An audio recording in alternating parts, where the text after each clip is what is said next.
High everyone, welcome back to Food Bangla Sonali. আজ আমার recipe হলো কড়াই মাশরুম।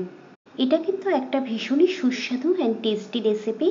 রুটি, পরাঠা, নান যে কোনো কিছুর সাথেই খেতে খুব ভালো লাগে।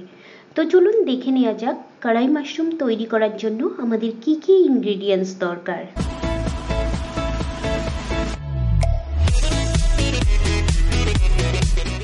এখানে আমি 250 গ্রাম মাশরুম নিয়ে নিয়েছি।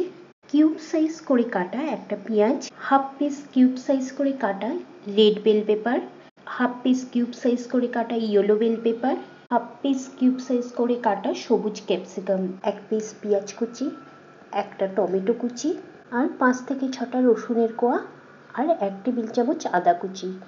এছাড়া মশলার মধ্যে আমার লাগবে একটা তেজপাতা, একটা শুকনো লঙ্কা, একটা ছোট দারচিনি, দুটো এলাইচি, 5 থেকে 6 পিস কাজু, হাফ টেবিল চামচ হলুদ গুঁড়ো, স্বাদ মতো নুন, হাফ টেবিল চামচ লঙ্কা গুঁড়ো, হাফ টেবিল চামচ গরম মশলা, 1 টেবিল চামচ গোটা জিরে, 1 টেবিল চামচ গোটা ধনে, 1 টেবিল চামচ গোটা মৌরি, হাফ টেবিল চামচ বাটার, আর 3 টেবিল চামচ সাদা তেল।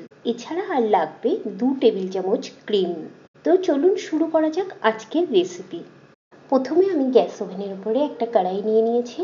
কড়াইয়ের মধ্যে 1 টেবিল চামচ গোটা ধনে, 1 টেবিল চামচ গোটা জিরে, 1 টেবিল চামচ মৌরি, একটা দালচিনি, 2 পিস এলাইচি, আর একটা শুকনো লঙ্কা দিয়ে দেব।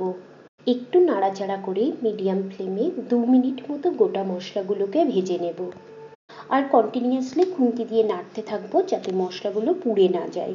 এখানে 2 মিনিট হয়ে গেছে, মশলাগুলোকে ভাজা হয়ে গেছে, মশলা থেকে সুন্দর একটা অ্যারোমা বেরিয়ে এসছে। এখন এই মশলাগুলোকে আমি একটা মিক্সির কন্টেনারে নিয়ে নেব। এই সেম কড়াইয়ের মধ্যে 1 টেবিল চামচ তেল নিয়ে নেব, আর তেলটাকে খুব ভালো মতো গরম হতে দেব। তেলটা যখন খুব ভালো মতো গরম হয়ে যাবে তখন আমি গরম তেলের মধ্যে রসুন, আদা, পেঁয়াজ আর টমেটো কুচি দিয়ে দেব। একটু নাড়াচাড়া করে নিয়ে এর মধ্যে 5 থেকে 6টা কাজুর পিস, একটু স্বাদ মতো নুন আর একটু হলুদ গুঁড়ো দিয়ে দেব। একটু ভালো করে নাড়াচাড়া করে মিডিয়াম ফ্লেমে 2 থেকে 3 মিনিট মতো আমি ভাজা করে নেব। এখানে আমার 2 মিনিট মতো ভাজা হয়ে গেছে। এখন এগুলোকে একটা বাটিতে তুলে নিয়ে আমি ঠান্ডা হতে দেব। এখন এই সেম কড়াইতে আরও 1 টেবিল চামচ তেল দিয়ে দেব। তেলটাকে ভালো মতো গরম হতে দেব। তেলটা যখন ভালো মতো গরম হয়ে যাবে তখন আমি এর মধ্যে মাশরুমগুলোকে দিয়ে দেব। মাশরুমগুলোকে তেলের সাথে 2 মিনিট মতো ভেজে নেব। এখন এই মাশরুমের মধ্যে কিউব সাইজ করে কেটে রাখা পেঁয়াজ, লাল বেল পেপার, হলুদ বেল পেপার আর সবুজ ক্যাপসিকাম দিয়ে দেব। একটু নাড়াচাড়া করে আরও 2 মিনিট মতো ভেজে নেব। এখানে আমার 2 মিনিট মতো সব ভেজিটেবলসগুলোকে ফ্রাই করে নিয়েছি। এখন এগুলোকে একটা প্লেটের মধ্যে তুলে নেব। এখানে আমার গোটা মশলাগুলো ঠান্ডা হয়ে গেছে। এখন এই গোটা মশলাগুলোকে গ্রাইন্ড করে নেব। গোটা মশলাগুলো গ্রাইন্ড করা হয়ে গেছে, সুন্দর গোটা মশলার গুঁড়ো রেডি হয়ে গেছে। এখন এটাকে একটা কন্টেনারে ঢেলে রেখে দেব। সেম মিক্সি জারের মধ্যে আমি আগে থেকে ভেজে রাখা আদা, রসুন, পেঁয়াজগুলোকে দিয়ে দেব। এর মধ্যে একটু জল দিয়ে দেব। এখন কভারটাকে বন্ধ করে খুব ভালো মতো একটা পেস্ট তৈরি করে নেব। এখন কড়াইতে 1 টেবিল চামচ তেল দিয়ে দেব।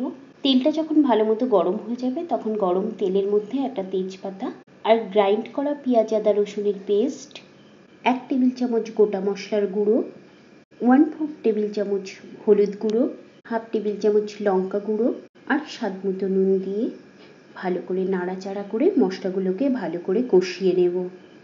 এখানে আমি মশলাটাকে 2 মিনিট মতো কষিয়ে নিয়েছি। এখন এই মশলার মধ্যে 1 কাপ জল দিয়ে দেব। খুব ভালো করে মিক্স করে নেব। এখন এটাকে কভার করে ফুটে ওঠা পর্যন্ত ওয়েট করব। এখানে জলটা আমার ভালো মতো ফুটে উঠেছে। এখন আমি কভারটাকে তুলে নিয়ে 2 টেবিল চামচ ক্রিম মিক্স করে দেব। ক্রিমটাকে ভালো করে মিক্স করে নেওয়ার পরেই আমি এর মধ্যে আগে থেকে ভেজে রাখা মাশরুম, পেঁয়াজ ও ক্যাপসিকামগুলোকে দিয়ে দেব। একটু ভালো করে মিক্স করে নেব। হাফ টেবিল চামচ গরম মশলা আর হাফ টেবিল চামচ বাটার দিয়ে খুব ভালো করে মিক্স করে নেব। এখন কড়াইটাকে কভার করে 4 থেকে 5 মিনিট মতো মিডিয়াম ফ্লেমে রান্না করে নেব। এখানে 5 মিনিট মতো হয়ে গেছে। এখন আমি কভারটাকে তুলে নিচ্ছি। এখন একটু নাড়াচাড়া করে আমি মাশরুমটাকে একটা সার্ভিং ডিশে তুলে নেব।